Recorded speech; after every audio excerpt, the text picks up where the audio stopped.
అలేఖ్య చిట్టి పికిల్స్ మీద మీ అభిప్రాయం? ఒకటన్నా వాళ్ళు చేస్తున్న ఇప్పుడు మనం చూస్తున్నాము రీల్స్ పరంగా మనం అన్ని వాళ్ళకు లైక్స్ చేసాము. మనం వాళ్ళకి సపోర్ట్ చేసాం. కానీ వాళ్ళు ఇప్పుడు గత 2 రోజుల నుండి వాళ్ళ పైన వస్తున్న రూమర్స్ ఏదో అయితే ఉందో అది చాలా బాధాకరం అన్న. ఎందుకంటే కస్టమర్ అనే వాళ్ళు వాళ్ళ ఇష్టానుసారంగా వ్యవహరిస్తారు. సో కస్టమర్ మీద ఏ కస్టమర్ అయినా అది ఎక్కడైనా ఏ కస్టమర్ మీద అయినా ఆ, ఆ, అంటే మిస్బిహేవ్ చేయడం అనేది చాలా బాధాకరం.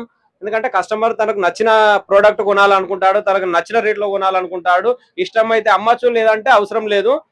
ఏదేమైనప్పటికీ కస్టమర్లను కించపరిచే ఇలాంటి వాళ్ళు ఉన్నంత వరకు ఆ, మిగిలిన బిజినెస్ వాళ్ళకు కూడా చాలా డ్యామేజ్ అనేది జరుగుతుంది. సొంతంగా ఏదైతే ఫుడ్ బిజినెస్ కానీ ఇంకా వేరే ఏమన్నా పెట్టుకోవాలనుకున్న వాళ్ళు కూడా చాలా ఇబ్బంది పడుతుంటారు. సో వాళ్ళు చేసిన తప్పును మళ్ళీ మేము వేరే వాళ్ళకి పెట్టాలనుకున్నాము, ఇతనికి కాదు. మళ్ళా వానికి దానికి ఎక్స్ప్లెనేషన్ కూడా కరెక్ట్ ఇవ్వడం లేదు.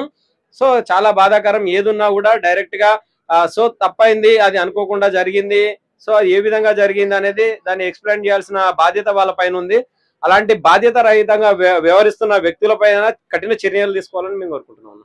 మరి ఒక అమ్మాయి కూడా మెసేజ్ చేస్తే 4 ఇళ్లలో పాచి పనులు వేసుకో అని చెప్పినారంట. ఒకటన్నా ఇప్పుడు కస్టమర్ అనేవాడు 100 రకాలు మాట్లాడతాడన్నా. యజమానులు అనేవాళ్ళు బిజినెస్ వాళ్ళు రన్ చేస్తారు కాబట్టి వాళ్ళు ఓపికగా బాధ్యతాయుతంగా బిజినెస్ చేయాల్సిన అవసరం ఉంటుంది. ఇప్పుడు ఇప్పుడు పరిపాలన సాగించాలంటే రాష్ట్ర ముఖ్యమంత్రి బాధ్యతగా వివరించాలన్న. ప్రజలు అనేవాళ్ళు వాళ్ళకి అన్యాయం జరిగినా ఏది జరిగినా వాళ్ళు ఇష్టానుసారంగా మాట్లాడతారు. వాళ్ళకు అధికారులకు ఎంత బాధ్యత డిఫరెంట్ ఉంటది. ఒక కస్టమర్ కు ఇప్పుడు అన్యాయం జరిగినా కూడా ఇప్పుడు ఇలాంటి వాళ్ళను కస్టమర్ కన్జ్యూమర్ యాక్ట్ కింద వీళ్ళపైన కేసులు కూడా బుక్ చేయాల్సిన అవసరం కూడా ఉంటుందన్న. కఠిన చర్యలు కూడా తీసుకోవాలి.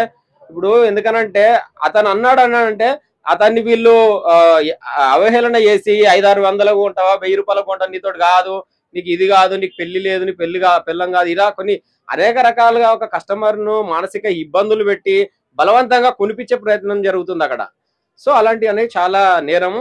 అలాంటి వారి పట్ల కూడా చాలా కఠిన చర్యలు తీసుకోవాలి. సో మీరు ఎప్పుడైనా విన్నారా 1200, 1800, 1600 పచ్చళ్ళు ఉంటాయండి, ఎందుకు ఉండవు? ఇప్పుడు కొత్తగా మన ఆంధ్ర నుండి పెద్దిరెడ్డి చేపల పులుసులను అమ్ముతున్నారు, చాలా ఎక్కువ హెవీ కాస్ట్ తోటి అమ్ముతున్నారు. అంటే అదని చెప్పడం జరిగింది. ఎక్స్ప్లెనేషన్ అనేది ఇది కరెక్ట్ ఫ్లూయెంట్ గా చెప్పాలంటే మంచి కట్టెల పొయ్యి మీద చాలా నాణ్యతతో కూడినవి అమ్ముతున్నాము.